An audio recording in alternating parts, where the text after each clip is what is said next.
The Earth. Is it really just a big ball floating in space, spinning on its axis at 1,000 miles per hour, hurtling around the sun at 67,000 miles per hour, whizzing through the Milky Way at a milk-curdling speed of over 500,000 miles per hour, and Yope driving through the heaven at over 500 million miles per hour? And what about the sun? Is it really 93 million miles away and close to 1,000,000 miles in diameter, with a circumference of nearly 3 million miles, and is constantly illuminating half of our entire Earth's surface, with the rotation of the Earth creating our 24-hour days or night phase? Or, shh, the Earth is flat.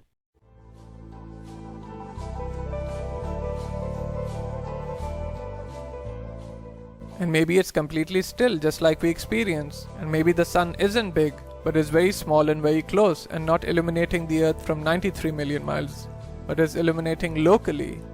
And maybe everything, the sun, moon and stars, are not far away, but are circling overhead relatively close.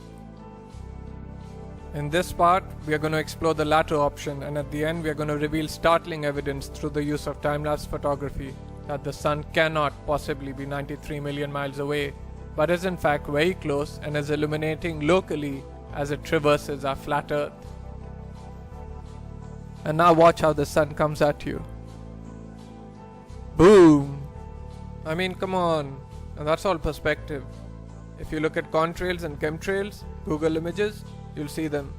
They start out low at the horizon, they come up overhead. Look at that thing. They come up overhead and then they go down at the horizon. Perfectly explains what the sun would do. Here it is going overhead. I love time lapse. Look at this, you can't go out, look at the sun, you can't see this stuff except that it's on, time lapse like this. It's incredible. Now watch this thing. It's sweeping. The sun over flat Earth is doing a big circle, alright? Look at this thing. See, it's sweeping to the right?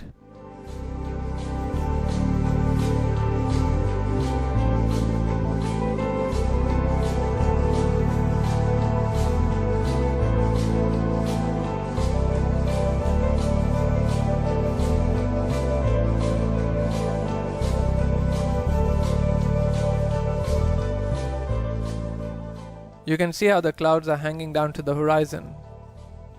One shot of there. That's exactly how the sun would do on flat Earth. Okay, back to the Copernican principle, and this is what they tell us. The sun is 93 million miles away. Now I'm going to show you evidence through sunsets that shows the sunlight following the sun over the horizon, and it shrinks as it goes over.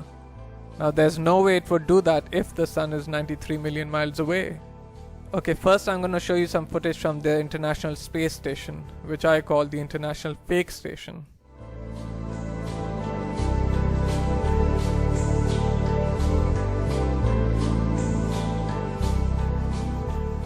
Okay, now watch this animation, watch this sunset.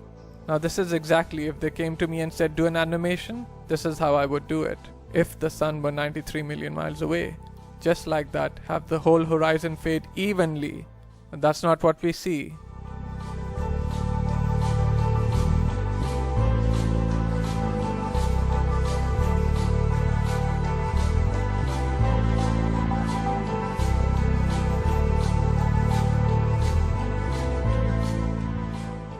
Okay, wow, look at that.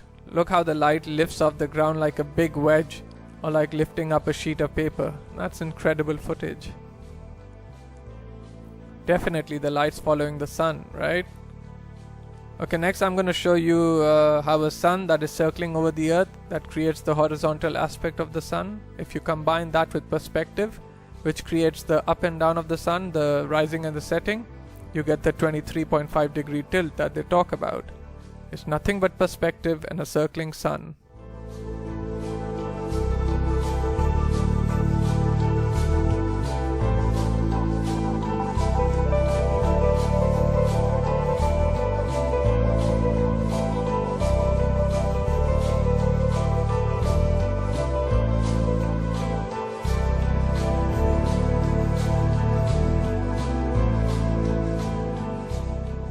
There's another sun sweeping at a big circle.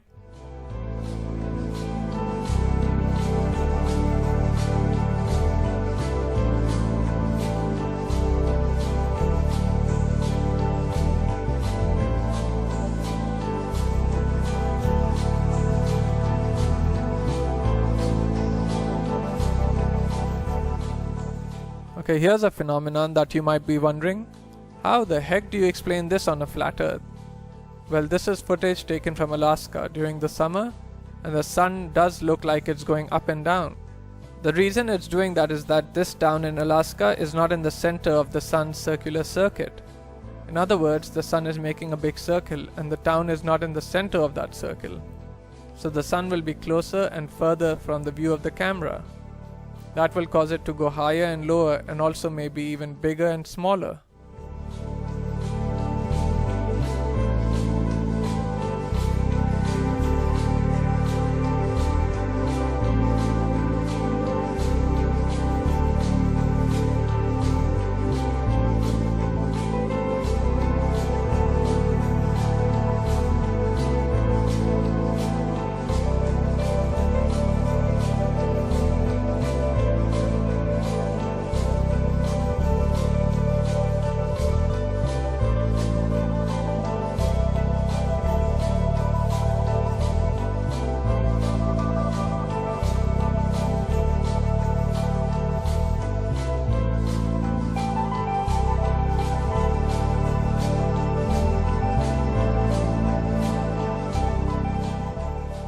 Look at the high altitude airplane. Remember, this is from a high altitude balloon, so that airplane is probably at cruising altitude. Notice how it looks like it's going up from the horizon. That's exactly how the sun will rise, because that plane is staying parallel to the ground. And now watch, it will go down to the other horizon, right? Again, perspective. That's how the sun will set. And forget the big ball. That's just due to a GoPro camera. And then also, look at the size of the sun. Look at that thing. I mean, there's something to it to say that the higher up we are, our viewing sun looks bigger, and it looks like it's not as high in the sky as it does when we're on the ground. Something to that.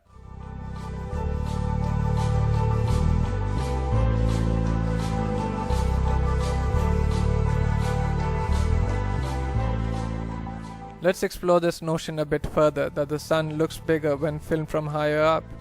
The next 3 slides I'm going to do a comparison of side by side. The one on the left, the camera is above the clouds. The camera on the right is ground level.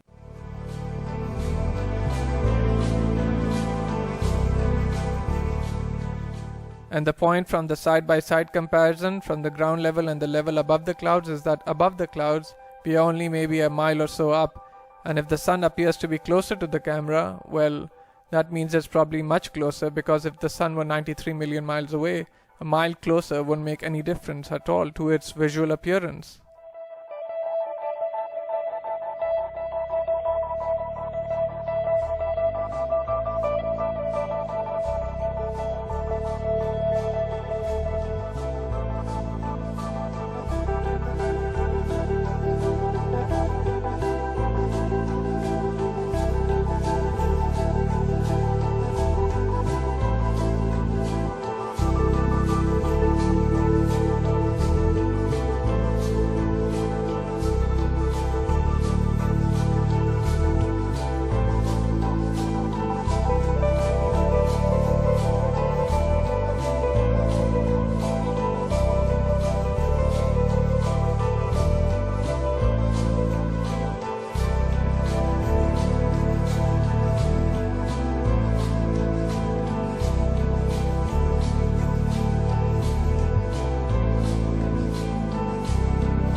Okay, here's a little illustrator, a little cartoon from a website called timeanddate.com.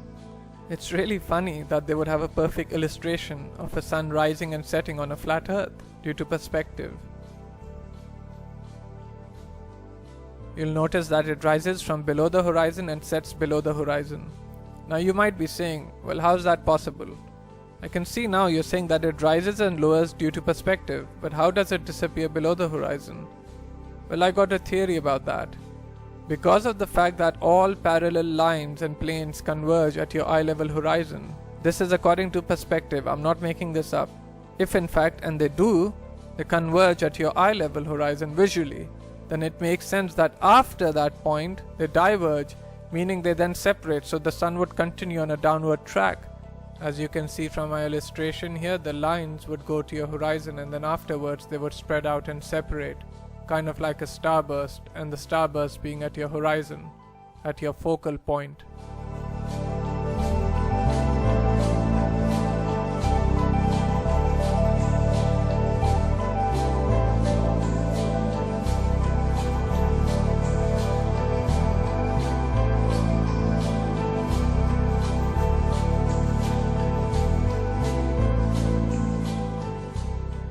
Anyway, without further ado, we're going to start talking about, now I'm going to start showing you the time lapse of the sunsets that I'm talking about, that clearly show the sun is close and illuminating locally. Here we go. Alright, here are a couple of time lapse sunsets. And just like the sun rises at the beginning of this video where you could see the sun coming at you, not maintaining any 93 million mile distance, here you can also see the sun moving away, and it's clearly not due to the rotation of the earth and a sun that's maintaining a distance of 93 million miles, but the sun is moving over the earth and moving away from you.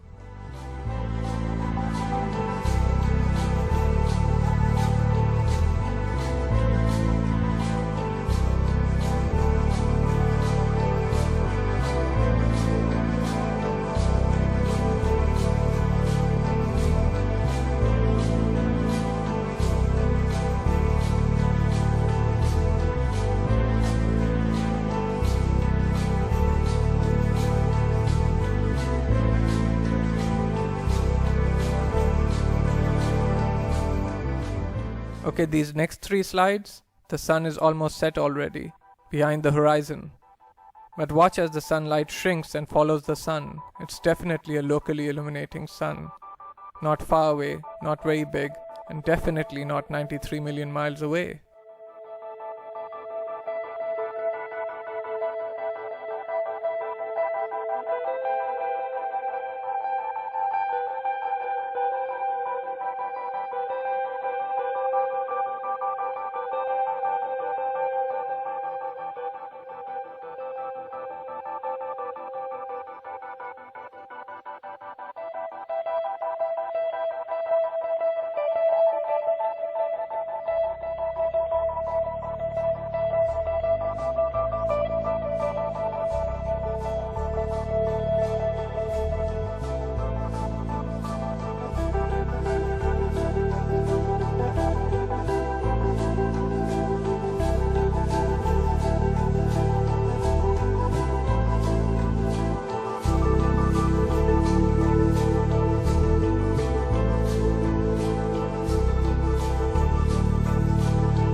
Okay, remember this video from the beginning? In the video I showed you how the sun is circling over the earth, and now watch it sweep to the right. Okay, now I want you to pay attention to the way the light follows the sun. The sunlight is going to shrink, right? As it follows the locally illuminating sun. Now watch this.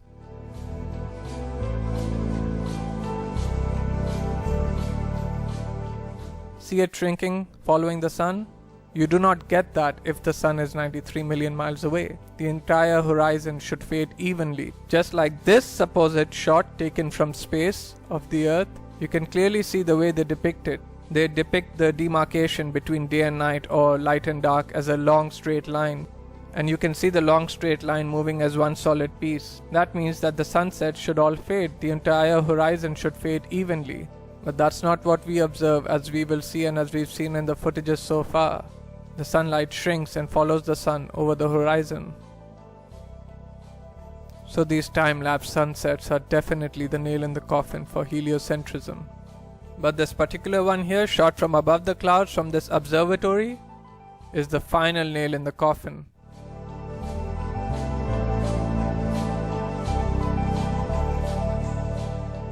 Look at how the sun just shrinks and the light shrinks to nothing.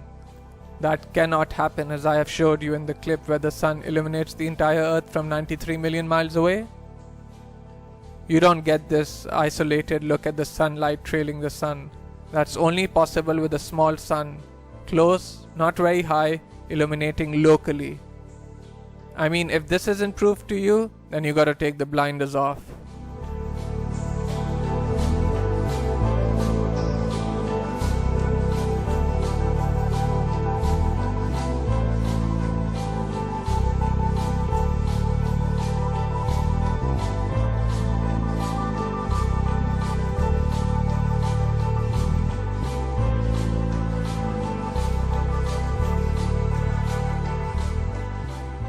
And finally, I'm going to show you some examples of local illumination for a city in the background.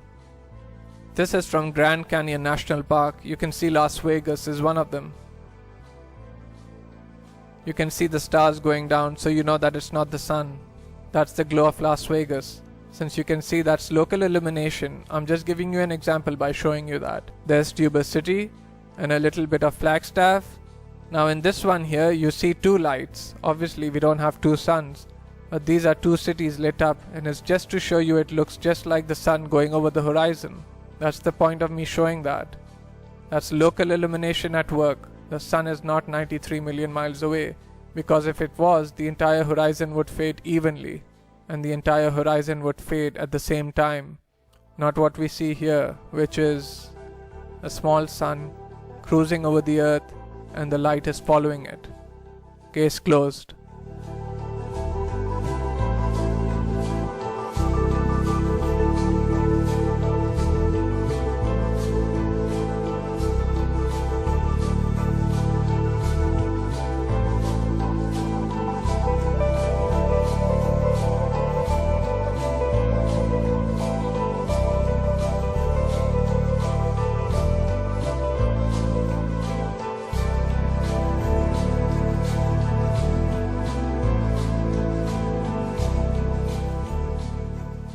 Don't waste any more time.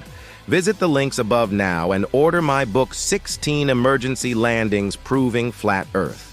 Visit my online store now and order the new enhanced Gleason's Flat Earth map. This map used to be in every school and library in the nation before NASA was created in 1958, when the maps were ordered removed. Have your Gleason's map hanging on the wall in your house where no government can take it down. Here you see it hanging on a wall in the house of the late Charles K. Johnson. Here is a quote from the book 1984 by George Orwell. Every record has been destroyed or falsified, every book rewritten, every picture has been repainted, every statue and street building has been renamed, every date has been altered, and the process is continuing day by day and minute by minute. History has stopped.